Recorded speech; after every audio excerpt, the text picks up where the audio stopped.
A lot of questions online about what the best Fujifilm lens is for street photography, and a lot of that is going to have to do with who you are and what you're comfortable with, and to be quite honest with you, what you're afraid of. We could probably break it down by generation. If you're a Gen X, you grew up feral, like I did.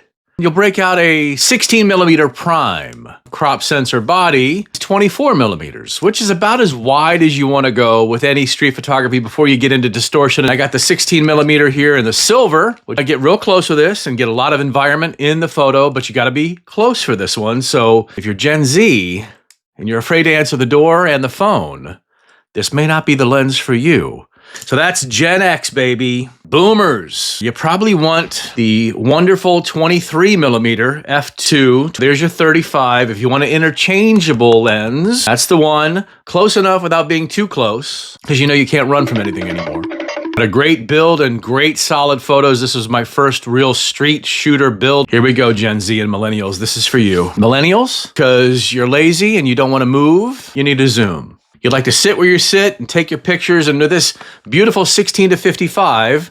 So add half to 16, you get 24. So 24mm, you can get close if you're feeling it, or somebody just happens to walk past you. But if you really want to zoom in, 55, you cut that in half with 27, like an 85mm, I'll put the graphic on here. You can get a little closer. You don't want to walk closer. You have every prime. You got the 24, you got the 35, you got the 50, you got the 80, you got it all right here. And if you're Gen Z, you're afraid to get close, let me show you the 55 to 200, which of course is cropped out to 300. 300mm, baby. Get close. Now look, I'm Gen X and I love long lens street photography, so I'm kind of goofing on you Gen Z people, but right there, does that turn you on? This is the lens to get close and not have to get close. So if you're looking for the perfect Fujifilm lens for street photography, any of these work. The 35 right here on this beautiful X106, which you can still have for $1 million. If you can afford it, you can have it. By the way to carry it is like that. That's right. Strap it just like that. And then boom, it's hanging like a pro, baby.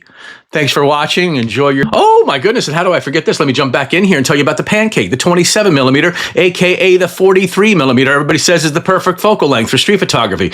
Don't buy the Q3-43 from Leica. Buy yourself a little XE2 and throw on the 27mm Pancake, 43mm, and it's not even the weather sealed one. You can get this one about $150. Can't beat it. Okay, bye.